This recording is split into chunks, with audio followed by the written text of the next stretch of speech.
Hello, good morning. At kami ay magpapadasal dito ngayon sa Sorgitar, Aming Carla. Mamaya mga 11 p.m. 11 a.m. pala pupunta rito yung pare.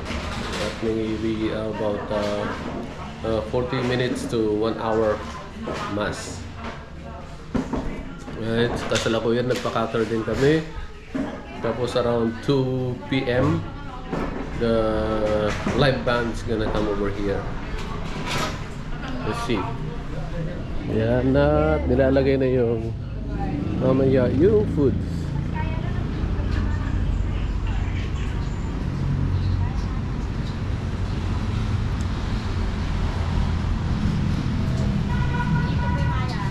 Yung dirty kitchen. Tapos yung kusina, pinalabel na ni Dennis to.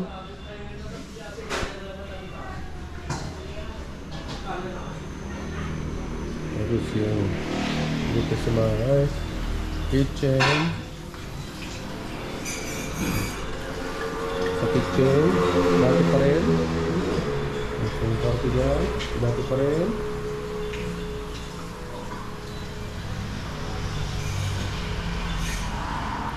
Yan si Zach. Zach Patak.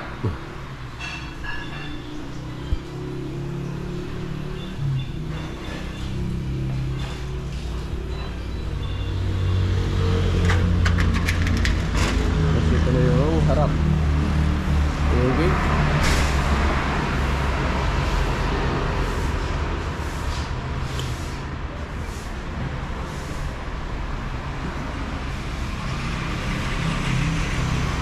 Medyo sira na rin yung ceiling, oh. Sira na siya.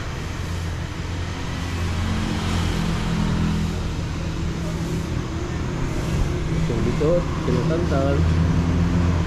Yung grotto. Ano yung kalsada, oh.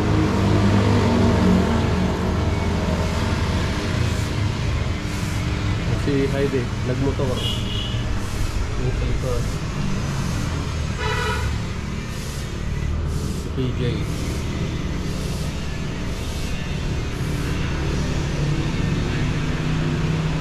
Pasok natin sa loob.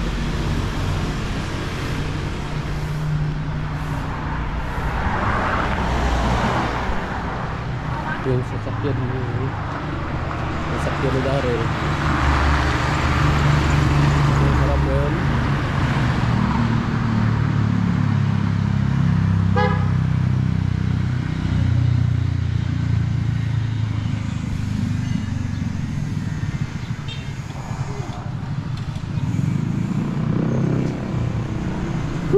Sila.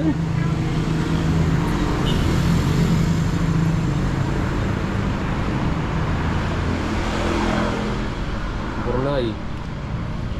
Laban. Yung aquarium. Fish pond. Small fish pond. Pasok na ako sa loob. Unang tita. Ipa-video. Pa-video ko na hindi mo na murya. Oo. Ito tagar Noria, why? Awan. Oo. Hindi ko balak to. May sak. Ano siya sa sak? Oo. Say hi. Hi. Say hi, Grandma. Hi. Malipit. Si Red. Training. Manang kita. Magkantan.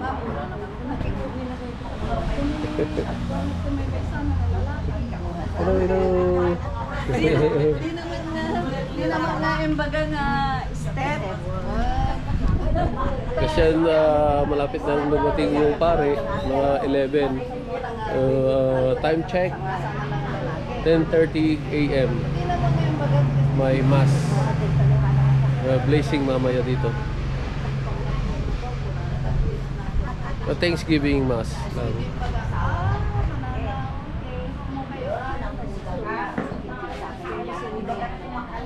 Mas nandiyan yung bunga.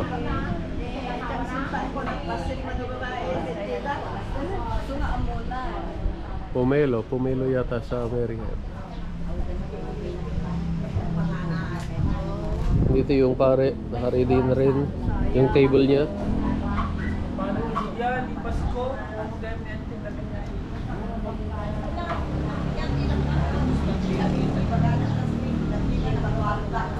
Talaga at piniprepare pa yung may balloon pa, parang birthday party na to. Balon. Ayan, oh. Advance happy birthday sa inyong lahat. Happy birthday talaga na. Ayan. Birthday, hi, di ko lang garo. Happy birthday, Heidi, sa susunod na yung birthday. Birthday, ano birthday? April. O di, advance. Advance na.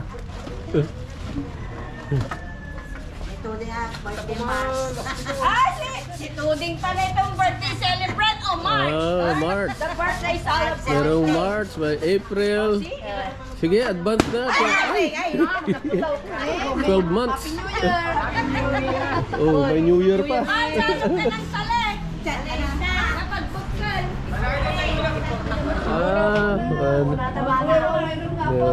Ganang usta.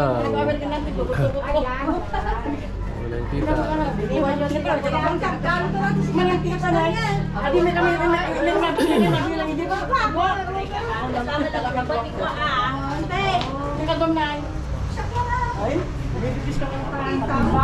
Ha? Bagas? Bagas?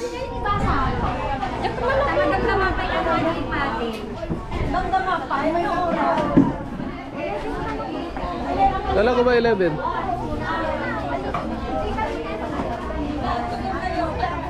Opo po, opo. At nandiyan po yung mga pan, mamaya nandiyan na yung pare. Be patient.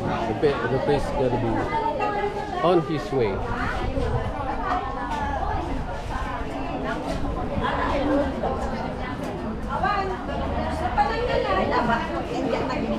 Okay.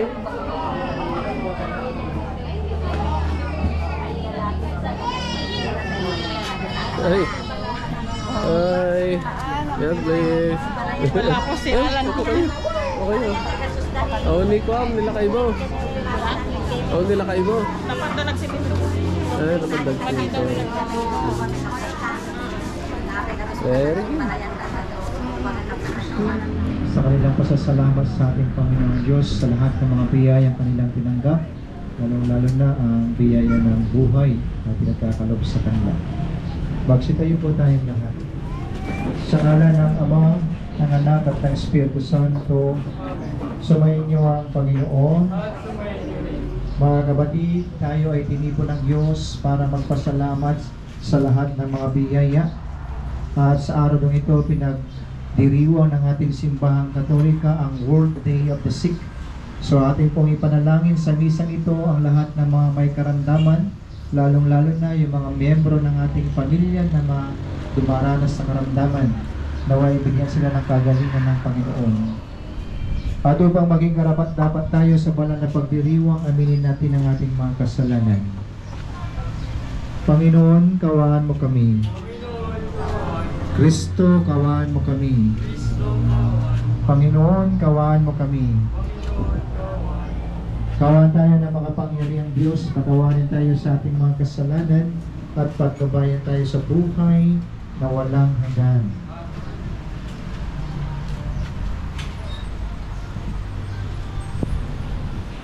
Papuri sa Diyos sa kaitaasan at sa lupa'y kapayapaan sa mga taong pinalulugdan niya. Pinupuri ka namin, dinarangal ka namin, sinasamba ka namin. Pinasasalamatan ka namin dahil sa dakilang munting kapurihan. Panginoong Diyos, Hari ng langit, Diyos sa mga makapangyarihan sa lahat, Panginoong Kristo, bugtong na anak, Panginoong Diyos, Kordero ng Diyos, anak ng Ama, ikaw na nag-aalis ng mga kasalanan sa libutan, maawa ka sa amin. Ikaw na nag-aalis ng mga kasalanan sa libutan, Tanggapin mo ang aming kahilingan. ikaw na naluluklok sa kanyang Ama, maawa ka sa amin. Sapagkat Ikaw lamang ang banal, ikaw lamang ang Panginoon, ikaw lamang ang sa Kristo, kataas-taasan. kasama ng Espiritu Santo. Sa kadakilaan ng Diyos Ama. Amen. Manalangin tayo. Ama naming mga pangyarihan, pinangangatawanan mo manahan sa mga may loobing tapat at maasahan. Sa kagandahang loob mo, kami naway makapamuhay bilang mga mapalad na maging iyong tahanan sa pamamagitan ni Kristo kasama ng Espiritu Santo magpasawalang hanggan. Amen. Magsipo po lahat.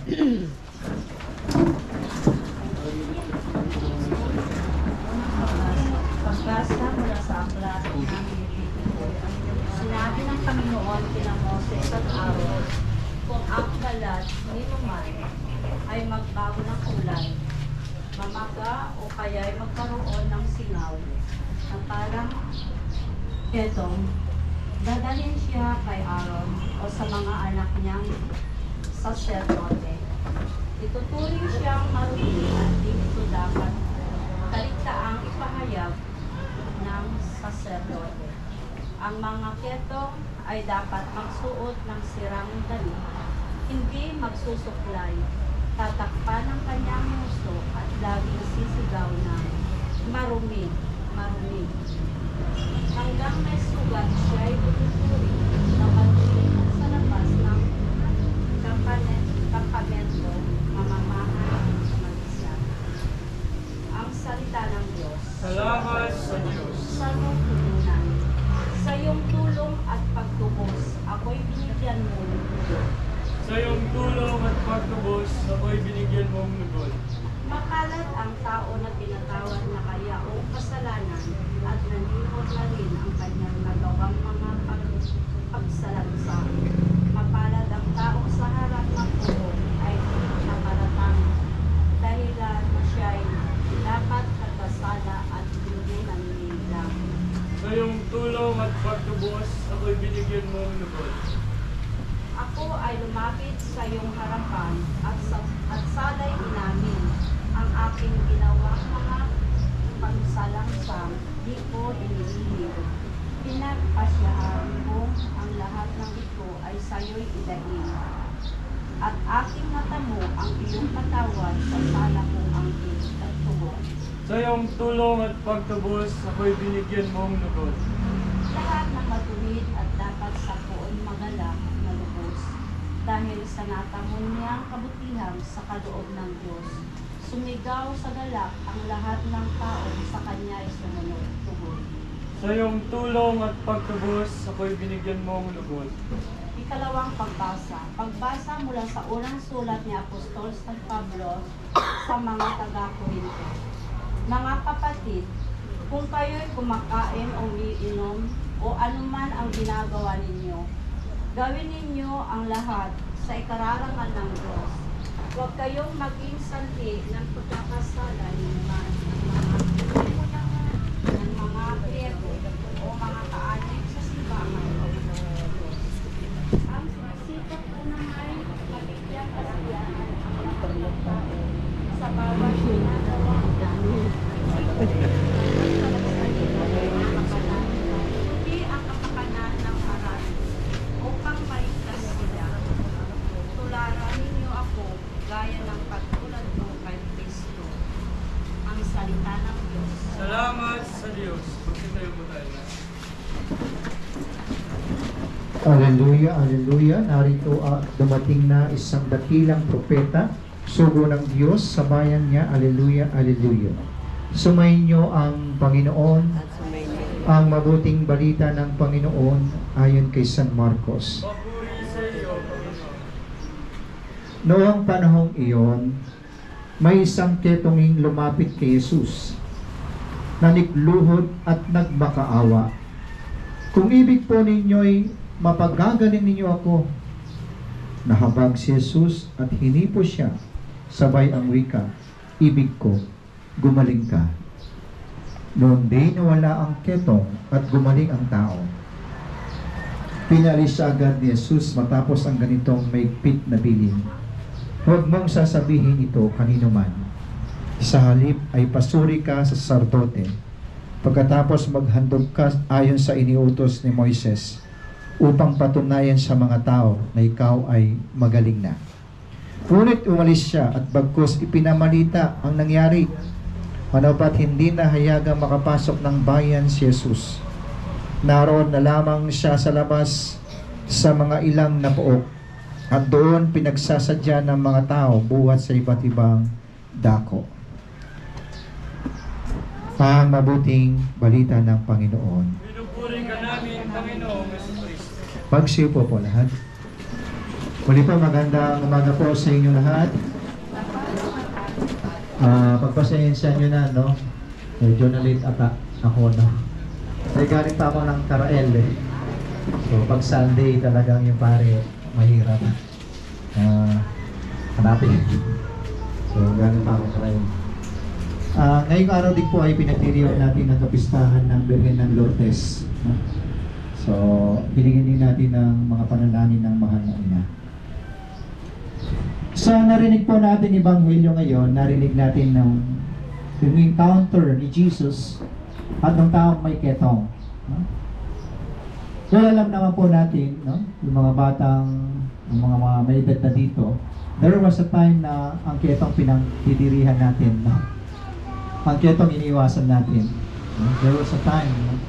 Kaya kapag may ketong noon, hinihiwalay na agad yan sa bahay. O kaya dinadala sa Talara Rosario. Kasi nakakawawa yung ketong. Buti na lang na-invento na ang gamot sa ketong ngayon. No? Kaya hindi na masyadong nagdurusa yung mga taong may ketong. Pero nung panahon po ni Moises at panahon ni Kristo, mas matindi po yung pagdurusa ng taong may ketong.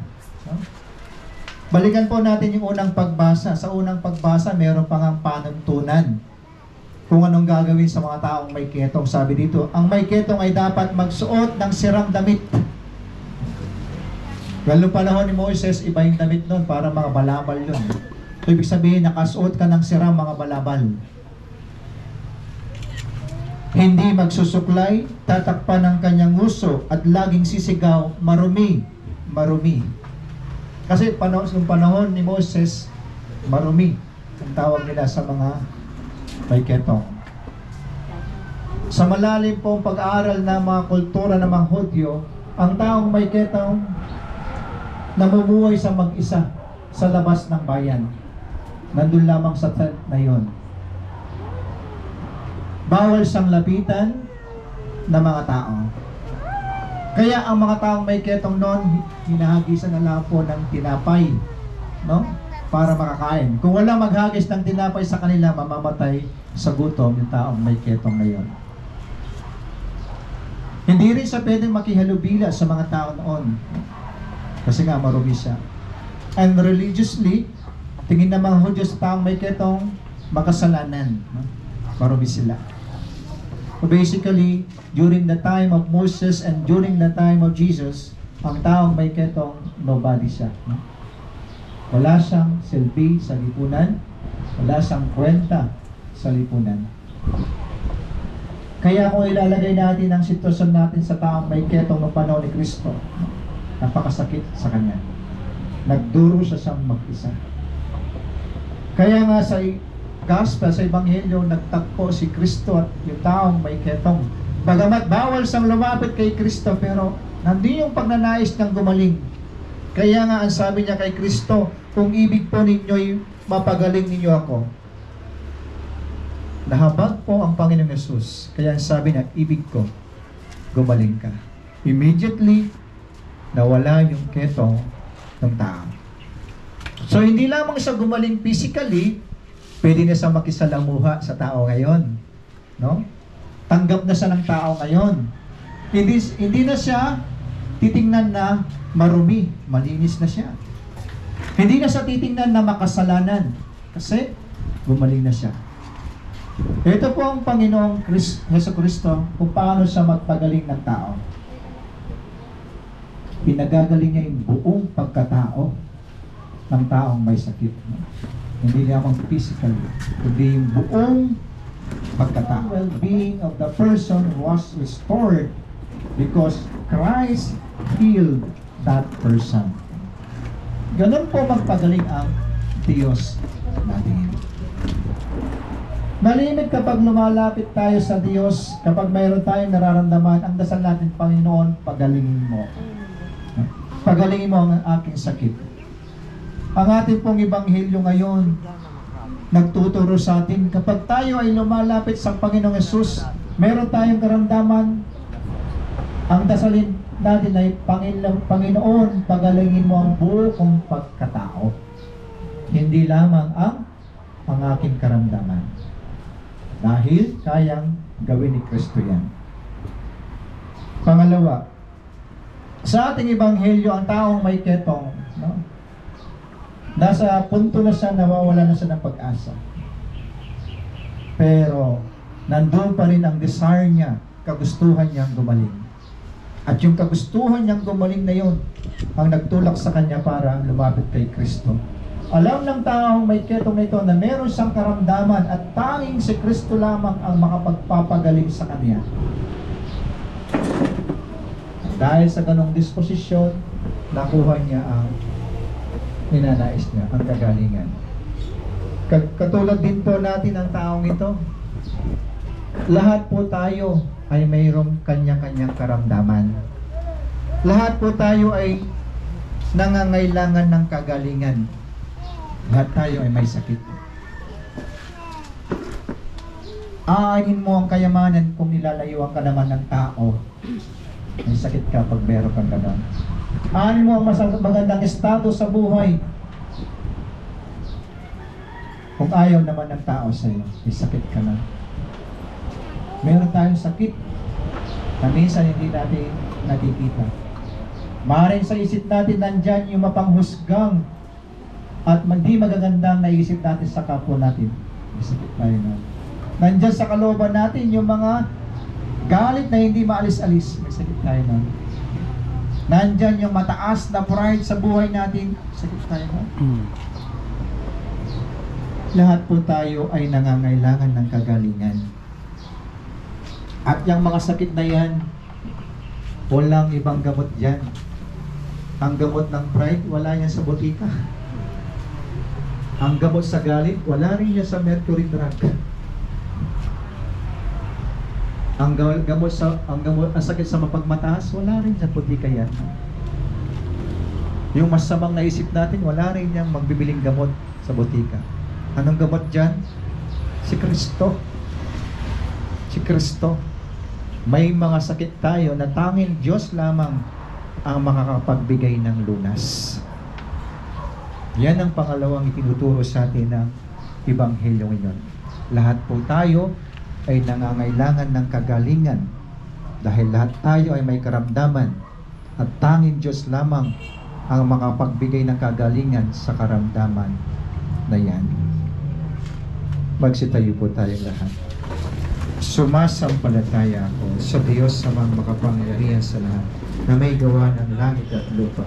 Sumasampalataya ako kay Kristo, isang anak ng Diyos, Panginoon nating lahat. Nagkataong tao sa lalang ng Espiritu Santo, ipinanganak ni Santa Maria Virgen, pinagpakasakit ni Poncio Pilato, ipinako sa krus na matay inilibing, nanawag sa kinaroon ng mga yamawa, nang may 3 araw na buhay niya mabuli. Makyat sa langit, nalugplok sa kanan ng Diyos sa mga makapangyarihan sa lahat. Doon magmumulang paririto at hukom sa nabubuhay at ng matay na tao. Sumasampalataya naman ako sa Diyos Espiritu Santo, sa banal na simbahang Katolika, sa kasamaan ng mga banal, sa kapatawaran ng mga kasalanan, sa pagkabuhay ng muli ng matay na tao, at sa buhay na walang hanggan. Pinagaling ni Jesus ang isang ketongin kahit na ito'y mga hulugang si Jesus ang magministulang ketongin pagkatapos. Sadyang dakila ang pag-ibig ng Diyos sa tao, kaya't ating hilingin sa ating Ama, Panginoon, dinggin mo ang aming panalangin, pakiulit po.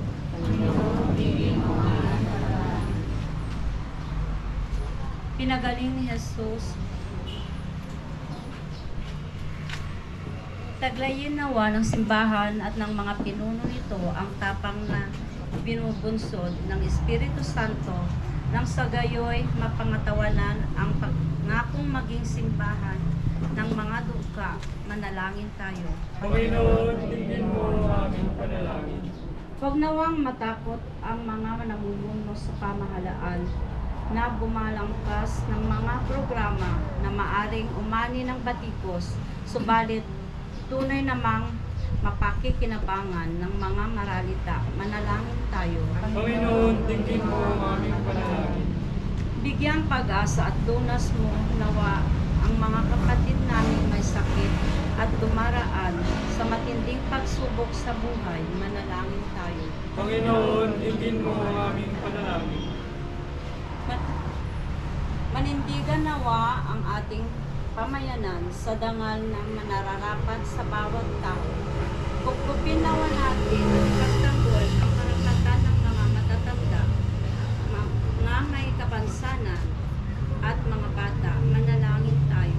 Panginoon, tingin mo ang aming panalangin. Tanggapin nawa ng Panginoon ang lahat ng mga mahal natin sa buhay na pumanaw na.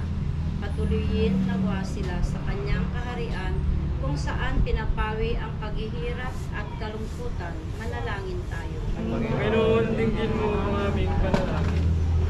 Diyos na aming Ama, ipinamalas ni Jesus kung gaano kakalapit sa amin, lalo na sa mga nagdurusa. Dinggin mo ang aming mga panalangin at ipagkaloob mo sa amin ang galak at kapayapaan habang patuloy namin tinatahak ang daan tungo sa iyong kaharian. Hinihiling namin to sa ngalan ni Kristong aming Panginoon. Amen. Magsiupo po lahat.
Magsitayo po tayong lahat.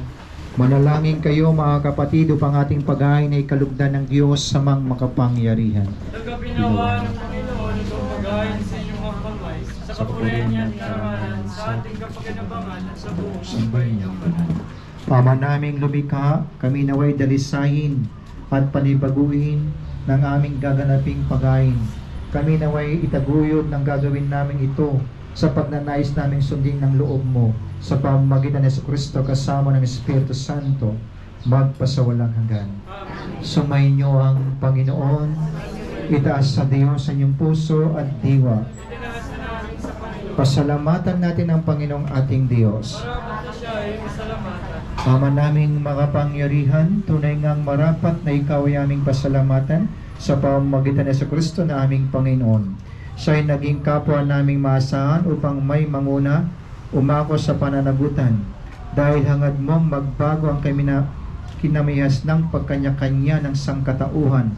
Bunga ng pagtitiis siya ay nanaig at ang kamatayan ay kanyang nilupig. Kaya't siya ang aming daan para aming masapit ang iyong tapat at masaang pag-ibig. Kaya kaysa namang nagsiawit ng papuri sa iyo, nang walang humpay sa kalangitan, kami nagbubunyi sa iyong kadakilaan. Santo, Santo, Santo Panginoon Diyos na makapangyarihan. Napupuno ang langit at lupa ng kalwalhatian. Hosana sa kaitaasan, pinagpalang na ito sa malangkang. Hosana sa kaitaasan. Ama naming banal, ikaw ang bukal ng tanang kabanalan, kaya't sa pamamagitan ng iyong Espiritu, gawing mong banal ang mga kaloob na ito, upang para sa amin maging katawan at dugo ng aming Panginoong Jesucristo. Bago niya pinagtiis ang kusang loob na maging handog, hinawakan niya ang tinapay, pinasalamatan kanya, pinaghati-hati niya yun, inabot sa kanyang malagad at sinabi, tanggapin ninyong lahat ito at kanin. Ito ang aking katawan na ihahandog para sa inyo.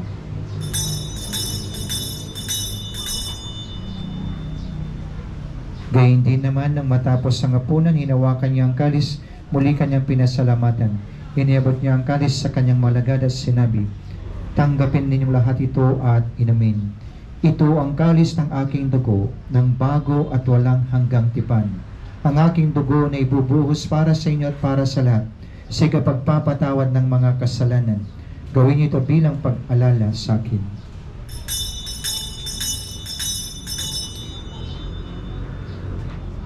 Ipagbunyi natin ang misteryo ng pananampalataya. Si Kristo'y namatay, si Kristo'y nabuhay, si Kristo'y babalik sa wakas ng panahon.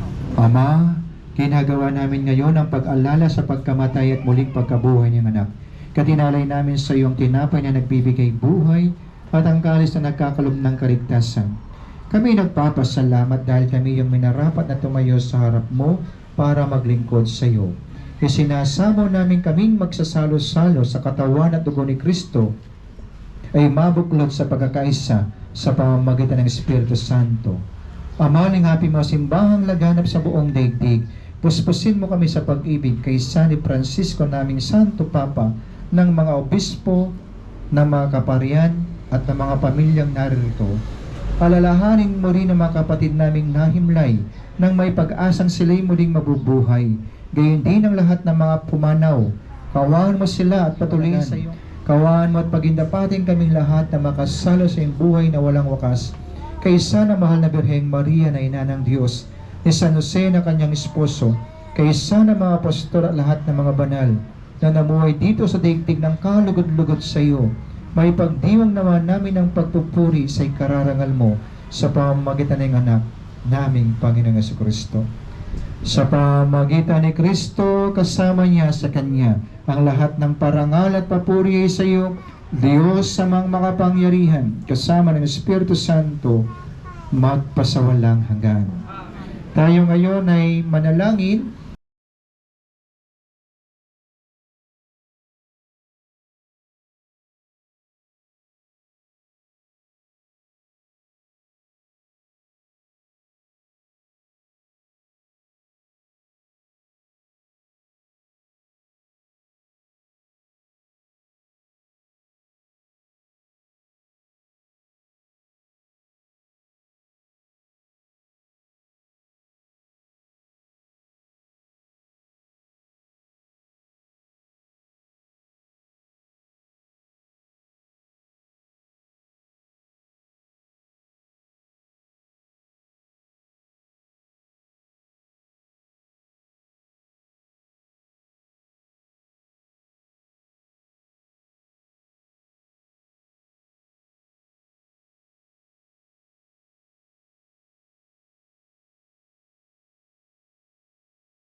Diyan sa lahat ng masama, pagkaluban ng kapayapaan araw-araw ligtas sa kasalanan, pati layo sa lahat ng kapahamakan, samantalang aming pinananabikan ng dakilang araw ng pagpapahayag ng tagapagligtas naming si Jesucristo. Sapagkat iyong kaharian, pagpaparihan at kapurihan magpakailanman. Panginoong Jesucristo, sinabi mo sa iyong mga apostol, kapayapaan ang iniiwan ko sa inyo, ang aking kapayapaan ang ibinibigay ko sa inyo. Tungay mo ang aming pananampalataya at huwag ang aming mga pagkakasala. Pagkaluban mo kami ng kapayapaan at pagkakaisa ayon sa iyong kalooban, kasama ng Espiritu Santo, magpasawalang hanggan. Ang kapayapaan ng Panginoon ay laging sumainyo. Magbigayan tayo ng kapayapaan sa isa't isa. Peace be with you. Kordero ng Diyos, pinag-aalis ng mga kasalanan sa libutan, maawa ka sa amin. Kordero ng Diyos, pinag-aalis ng mga kasalanan sa libutan, maawa ka sa amin. Kordero ng Diyos, pinag-aalis ng mga kasalanan sa libutan, ipagkaloob mo sa amin ang kapayapaan. Narito si Kristo, ang kordero ng Diyos, ang nag-aalis ng mga kasalanan ng sanlibutan. Kapapalad tayo na niyan sa kanyang piling. Panginoon, hindi ako dapat ay magpatuloy sa iyo. Ngunit sa isang salita mo lamang, gagaling ka.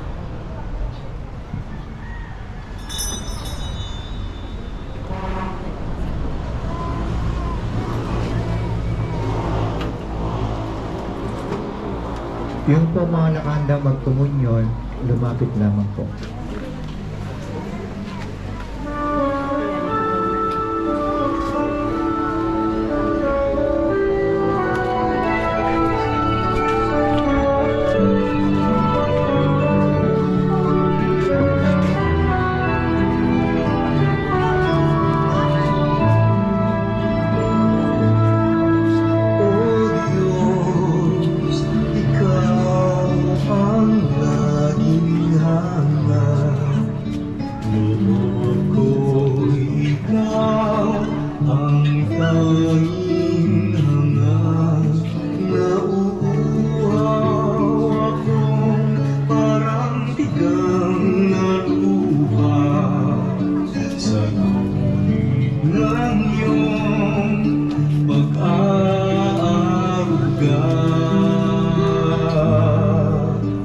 Ika'y magmamasdan sa dakong banday.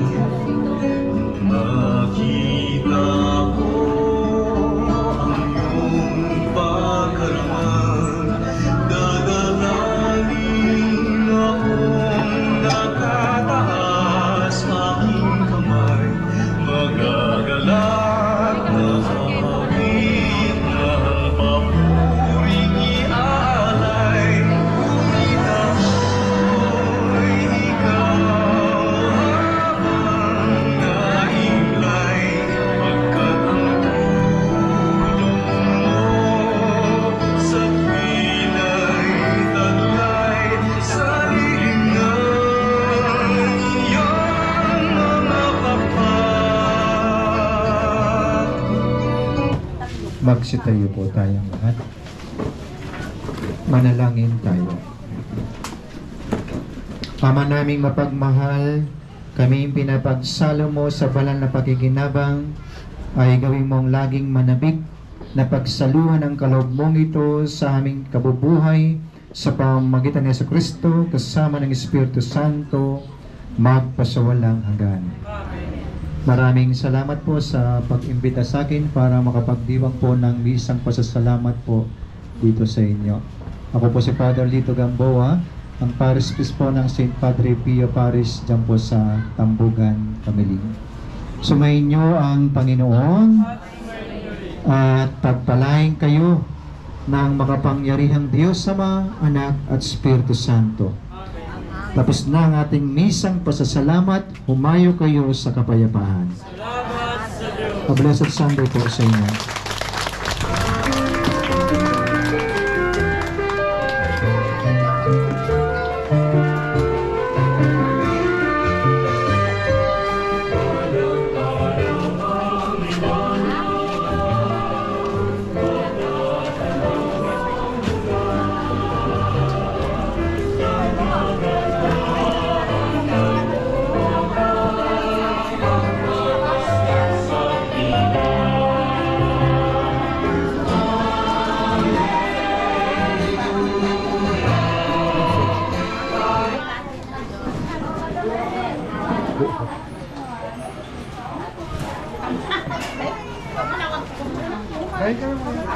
Kaya na po. Kaya na po. Hindi ka pa kumain ng kanin. Sige na itan. Mamungalan. Kain ka muna kasi ng kanin.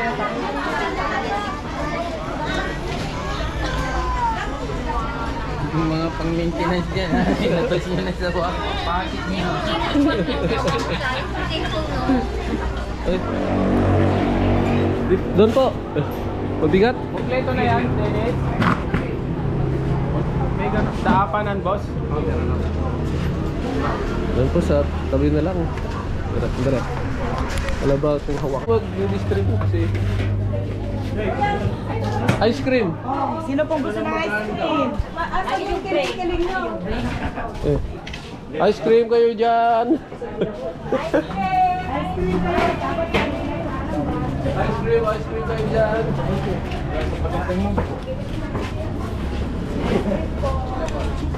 Sandali may topping ang ice cream. Ayan, nasa yung kiling-kiling. Ayan. Sila! Kaya, bibidyoan ko, bibidyoan ko. Tara. Ay, sige. Pila lang po, pila lang. Anong masabi niyo? Ay, okay. Thank you. Oo, muna. Anong masabi niyo kaya ng Nestor? Ayan siya oh.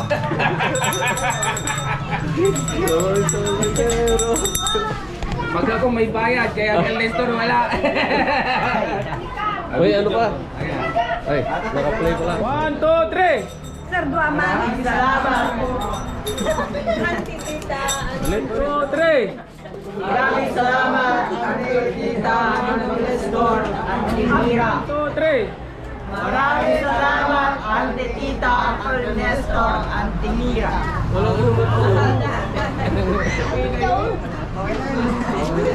Sarap. Manong Berry.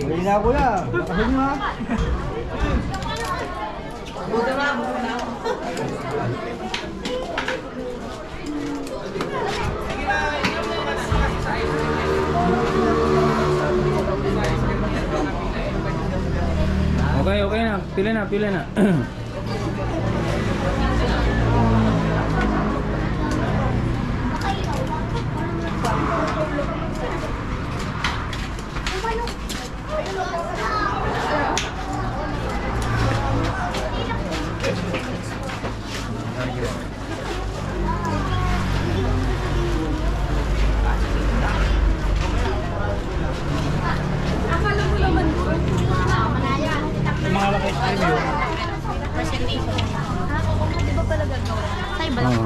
Ayan si Samantha, si Charina, si Dania, si Danica. Hello! Nakalive kayo Amerika ta? Ayan. Isa lang? Isa lang binibigay? Wait yan. Ano pong may sabi natin kay Manong Nestor at kay Manang Mira? Sagot. Thank you po. Thank you. Guys, ano masabi natin kay Uncle Nestor, Auntie Tita at Auntie Mira? Okay. Sarap lahat.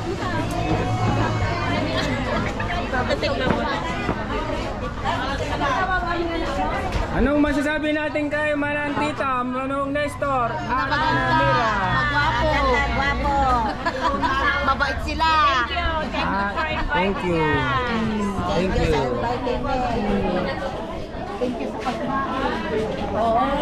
Ano masabi niyo kay Manang Tita, Manong Nestor? Hello. Yan, Thank you. Thank you. Thank you. Thank Manang you. Norma. Norma, Manang Tita. I love you so much. Thank you. Manong Sed. Ay, ito yung mga kwento, mga celebrity, mga kwento. Anong masabi natin kay Manang Tita at Kuya Nestor? Thank you for inviting us, Tita. Yung mga- Sana maulit-ulit next year. Uy, yung mga veterans talaga, mga celebrity, Surgi Third. This is the one that we're gonna make as a piñata. Piñata. It's a homemade. Homemade piñata.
Cheryl Cross na, puro cross. Dalawang winner! Si Madam Noime! Si Madam Noemi. Sino ito? Ito nauna. Ay, si Ninang pala. Ninang Oh, si Madam Mira naman! Ay, si... Nahol ko naman. Ah, thank you, Nani. Oh, si Madam Mira, sinulong alay niya na artista. Go! Dance Entertainment, dati yan. Dating Dance Entertainment. Oo. Siya yung napangasawa ni William Martinez. Oh. Yayo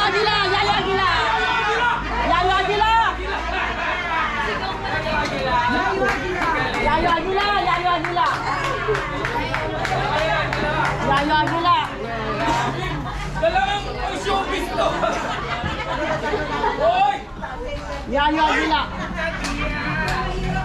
Ayan, mahirap.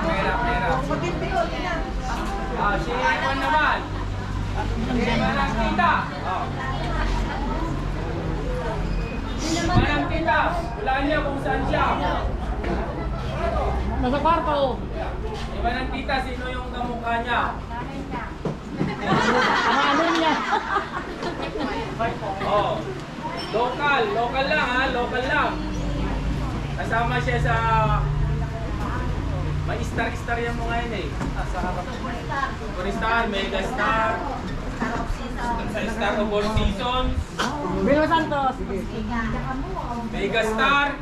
Sharon. Cuneta. Huwag naman si ano, huwag si Nora Honor, malayo na yun. Sharon. Ano ba yun? Sharon Cuneta. Oh, Klo! Kamukha ni Manang Tita. Pangasawa niya si Senator Ral. Sharon Cuneta. Dalawa! Ano dito? Oh, tatlo!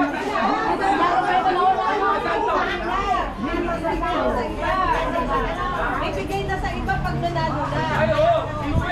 Wait! Kanina bibigay. Sharon Cuneta. Okay, ha? Santos. Isa pa lang, di ba?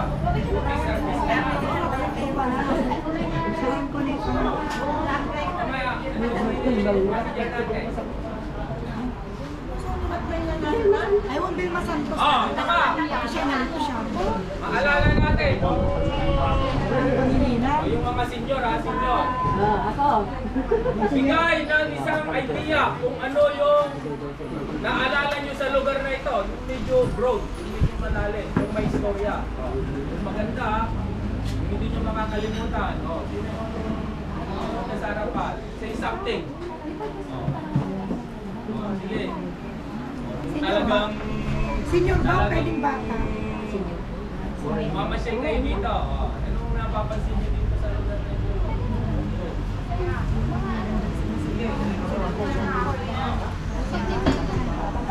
Ano unang kwento dito? May mga puno, may mga puno yung Sabihin puno. nyo kung ano yung mga puno, yung mga nasa... Bayabas! Bayabas! Bayabas! Kay Mito! Dito! Sabay nawala na po yung nyog from Nyog! Saan nakalagay yung gripo? O, tingnan natin. O, Ah, yan! Yan! saan nakalagay yung pigire? O, dyan sa likod! Kaya ka eh. Sa harapan. Sa likod! Say something. Kanina sa wante. Ano yung prutas nandun dati? Oo!